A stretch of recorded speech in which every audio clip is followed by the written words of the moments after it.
Welcome back to my channel, Smoking and Grilling and Cooking with me, AB.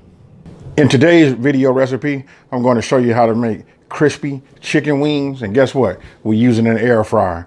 Listen, I was a little skeptical in the beginning about how is this going to work and not using no grease. I watched a lot of videos, seen other people do it. So I went out and purchased an air fryer.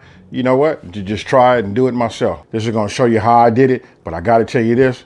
I don't want to call this really a spoiler alert because you can read the title. Listen, it does work. Let me go ahead and break into the rating system. On this one right here, I know these are low numbers.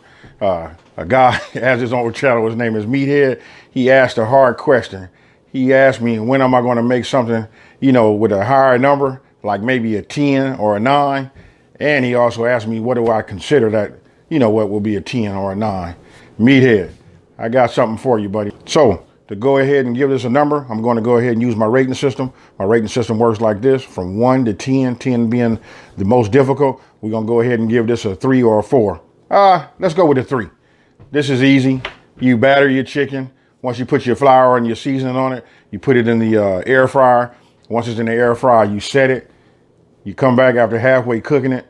You look at it, spray some cooking oil on the spots that has the flour on there that didn't all the way cook. Then you can rotate it over. Put it back in for the remainder of the time and let it be. So in 20 minutes, you got crispy chicken wings. It's just like going out and buying it at a fast food restaurant. And when I say crispy, I mean crispy. So with no further ado, let's get it in.